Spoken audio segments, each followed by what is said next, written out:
Peace. This is Brother Hot Tim, and I'm coming at you live. I'm coming at you this time on Folk Tales for Grown Folks. So check me out. Make sure you look up some of my other stuff. I got a real good folk tale for you today. I don't know how long it's going to take because you know how I do it. I'm enjoying myself.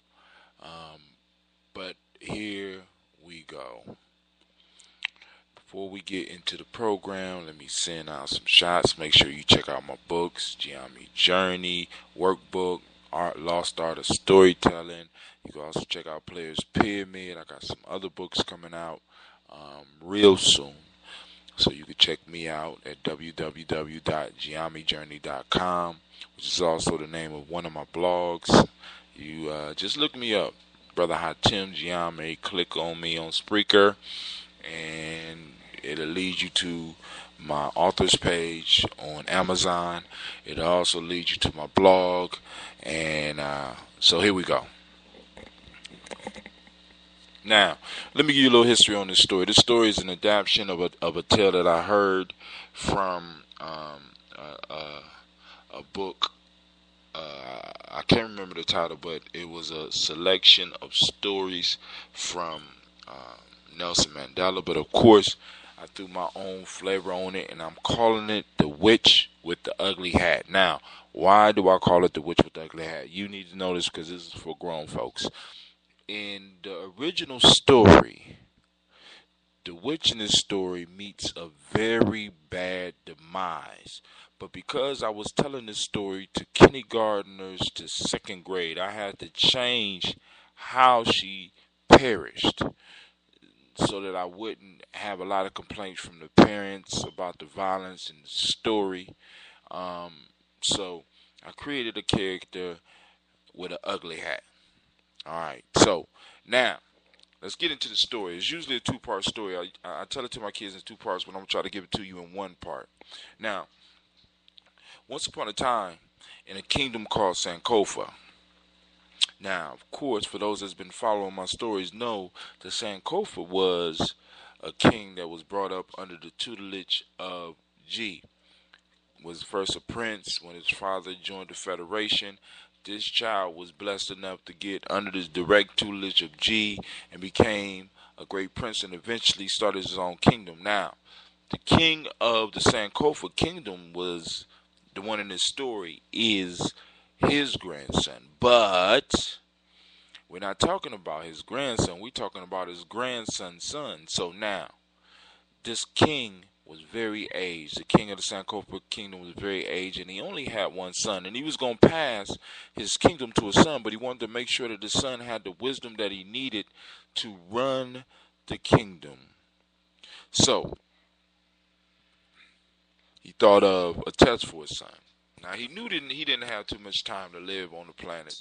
So, he wanted to make sure that his son would be able to prove himself. So, he gave his son a challenge. He called his son, and his son's name was Akaban. So he called Akaban to come to him. And he said, son, I need you to be able to prove that you will be able to run this kingdom after I am gone. If not, you will not inherit my throne, and I will have to find another heir. So the son said, Father, whatever you want me to do, I will do. And the father said, well, what I need you to do is this. You will go out into the world to seek wisdom. And the only way that the wisdom is going to come is if you are open to adventure. So I'm going to send you out into the world because I have prepared you all your life for this day. So he gave his son three things. He gave his son a bag of gold. He gave his son a sword, and he gave his son a horse. And he told him when the sun rose the next morning that the son needed to set out on an adventure outside of the borders of Sankofa. So the son, being a good son, was ready and willing and able to take the challenge. So he took the challenge, and when the sun rose, he jumped on his horse and he rode. And he rode and he rode and he rode. He rode outside of the border of Sankofa, and he continued to ride. and he rode. And then he took a break. He stopped. He let his horse rest. He fell asleep. And when he woke up in the next morning, he jumped back on his horse and he rode and he rode and he rode and he rode all day. And he knew he was a good distance from his father's kingdom, but he still got off his horse and he slept up under the stars, thinking about how blessed he was to be born and how blessed he was to be born to a father like his, and how blessed he was to have his life. He understood the concept of grace, and he understood that he was the recipient of much grace. So when he woke up the next morning, he got back on his horse and he rode. Now, when he laid down to go to sleep this night, he thought about the same things, how blessed he was, and he went to sleep and had a pleasant sleep, and he slept up under the stars. But when he woke up in the morning to get up on his horse, he couldn't get up on his horse because his horse was dead. Now, I don't know why the horse was dead. The way the story was told to me, the horse just died. And this is the way of adventure for those that understand these type of things. The horse died. He did the right thing and buried the horse because the horse had served him, and he understood that he was blessed to even be able to ride the horse this far away from his father's land.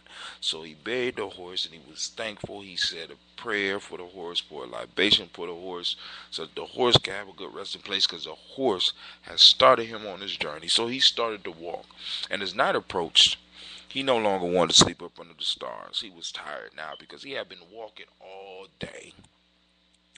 And he saw what he thought was an abandoned house.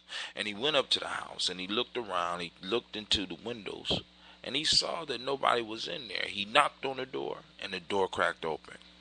He went in and he saw that the house was empty, or what he thought was a house. So he found himself a little room. He found himself a little corner. He took out his gold and he found a nice little hiding place and put it in it.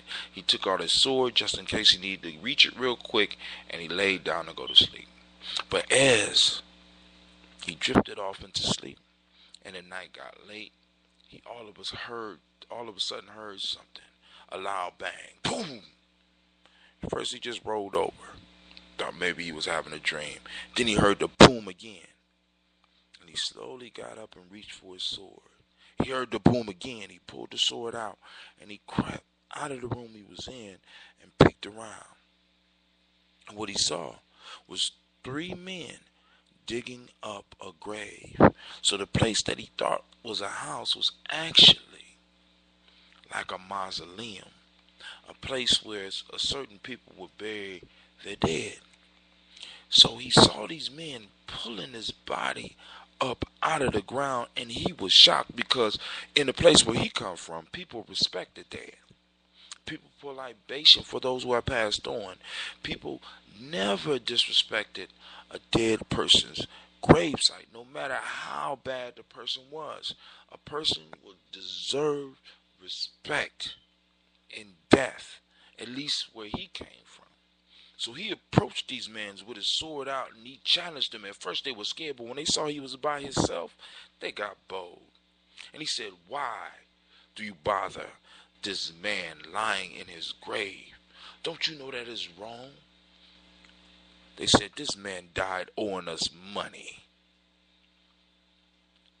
He said, "You would risk your own soul and your own time of rest to dig up a man that owes you money?" They said, "Listen, this man died owing us a lot of money, and because he died before he paid us, we and our families are struggling and starving, and we figured that he needs to suffer with us. So we're going to take his body and throw it out in the woods and allow the wild animals to eat on it so he could never get rest." So Prince Akhaban thought about this, and he said, "Sir, or sirs, would you allow me to pay you what this man owed you?" They said, "Sure. Why not?" He said, "And if I pay you, will you bury this man and give him the proper respect he deserves?" They said, "Sure we will." So Prince Akhaban went around, found his hiding place, pulled out his gold, came out and approached the 3 men boldly, and he said, "How much did he owe you?" They said, 30 pieces of gold. So he started distributing the gold. And at 30 pieces, he found that was all of the money he had. But he wasn't sad, and he wasn't scared, because he knew that he had done a good deed. He knew that he had spreaded some grace, and because he spreaded grace, he knew that the universe will also spread grace upon him. So the men reburied the body, and Prince Alkebulan went back to sleep. And when he woke up the next morning, he felt so good, because he had done a grace to somebody. He gave somebody some grace, an undeserved favor, and he felt good. He ate the last little bit of food that he had, and he began to walk. And as he walked, he approached a long road, and the road was stretched as far as the eye could see. And he walked on his road. And being wary of badness, he always checked around him. He checked all the points around him. And as he walked for an hour, and he could see all the way back. He could see all the way forward, and he could see the empty fields on his side, and he knew nobody else was on his road. So Prince Alkebulan would continue walking, and he would periodically check, and he wouldn't see anybody on the road. But out of the blue, out of nowhere, someone from behind him said, "Excuse me, young man," and came running up the road. And Prince Alkebulan was shocked. And the man said, "I noticed that we're journeying in the same direction. Can I join you?" And he was shocked, because he had been checking behind him and he didn't see anyone on the road. And he wanted to know where this man came from. The man said, "I've been behind you for hours."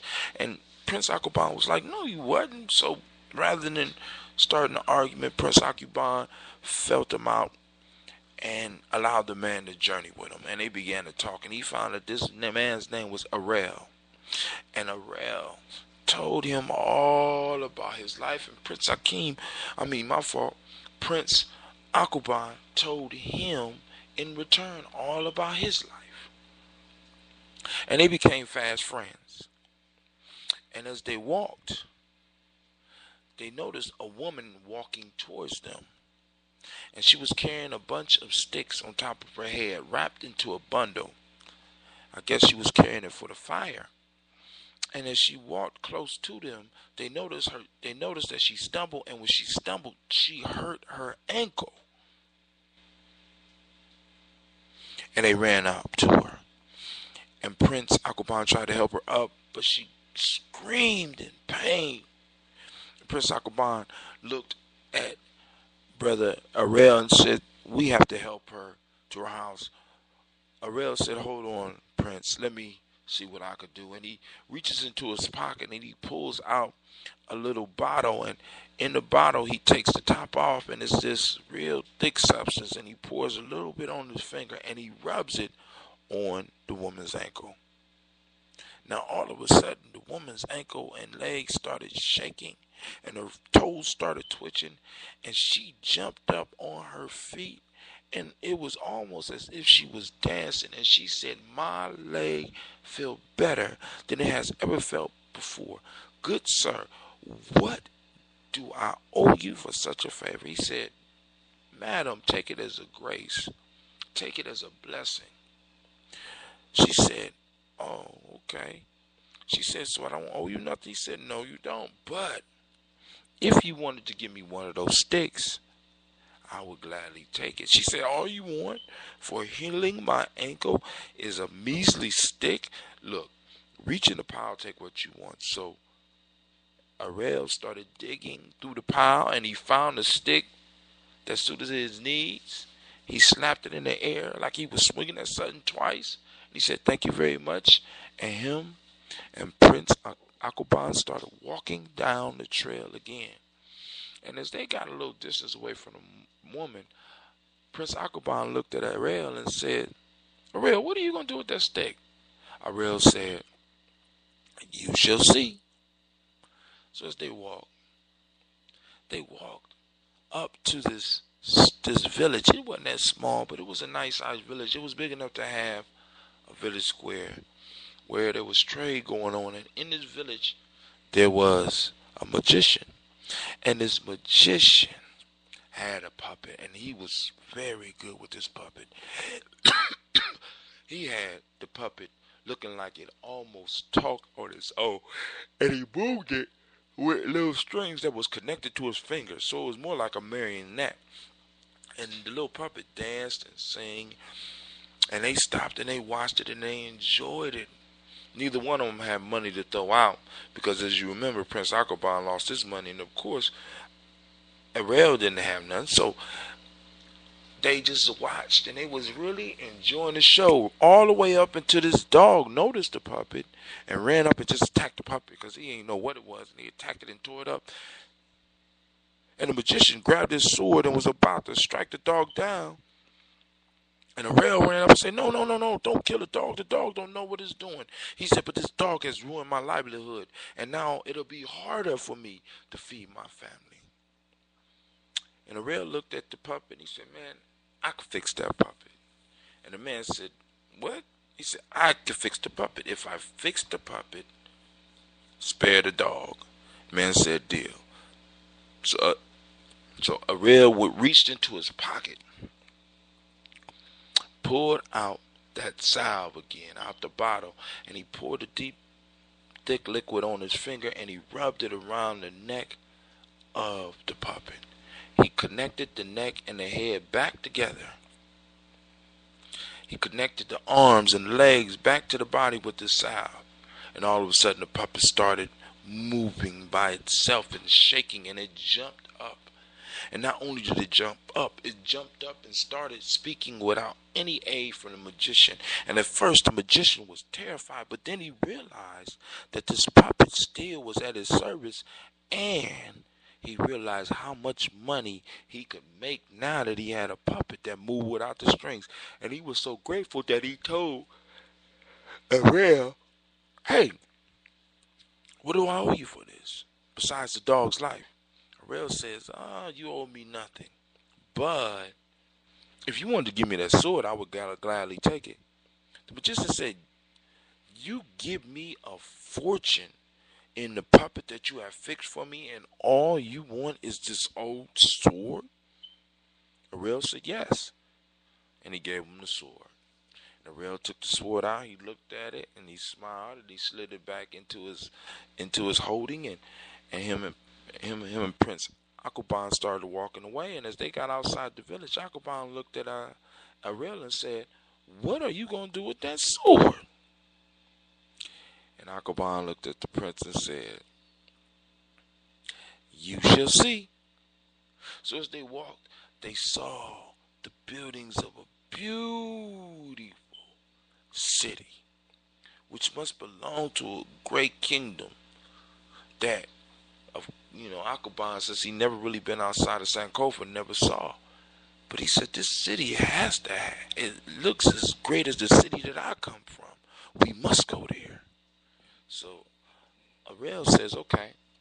So as they walk in towards the gates, the prince stops and look up, and he noticed that it's some beautiful birds flying and singing a beautiful song. And he says, Ariel, look up. That's beautiful. And Ariel looks up, and he sees the birds, and he listens to the song. He said, oh, yes, that is beautiful. They are singing a poem to the universe. He said, a poem to the universe? He says, yes. As soon as he finished his statement, one of the birds stopped dead in the sky and fell to the ground dead. And Prince Akbar and Ariel looked at the bird, and Ariel went up to the bird and cut off the wings and put them inside his pouch that was on his side that he was pulling the salve out of. And as they walked towards the gates, Prince Akbar couldn't help it but to ask, Ariel, what are you ever going to do with two birds' wings? And Ariel says, you shall see. So they walked through the gates, and as they walk up to the gates, and they walk through, there is a I'm talking about a parade of parades with acrobats, fire breathers, jugglers, animals, soldiers. But at the end was a beautiful woman. And as she walked by, she caught and stole Akuban's heart. The prince was enamored by her beauty, and he had to have her. So he looked at one of the people that was standing next to him. He said, "Excuse me, sir, who is that beautiful woman on the horse?" And the man said, "Sir, that is our princess. She is the daughter of the king. She is beautiful, but she is very cruel." He means what? Akbar said, "What you mean? How could someone so beautiful be cruel?" He says, "Everyone that comes to marry her must answer her question. And if they answer wrong, they are immediately put to death." Now, this story is a little bit longer than I thought, so I'm going to end it here. And I'm going to say this is part one, and I will continue with part two on another night. So this is Brother Hatim. I'd like to thank you for your time. I'd like to thank you for your patience. I'd like to thank you for hanging in there for a story that was longer. I know I said I was going to try to make it through, but that was as fast as I could go. It's getting late. Brother got to get up and get to my passion in the morning. So y'all have a great night. All right? And be sure to hit me up at www.giamijourney.com. Check out my other radio stations. Check out my blog. Also, check out my books. Feel free to email me. Feel free to text me. You can reach me at 614-594-9422. Feel free to text me. Ask me any questions about any of the projects or any of the things that I'm doing. And as well as send me emails and texts to let me know what you're doing so that I can follow you as well. This has been Brother Hatim, and I'd like to say I hope that your night is as beautiful as you are. With that, I say peace.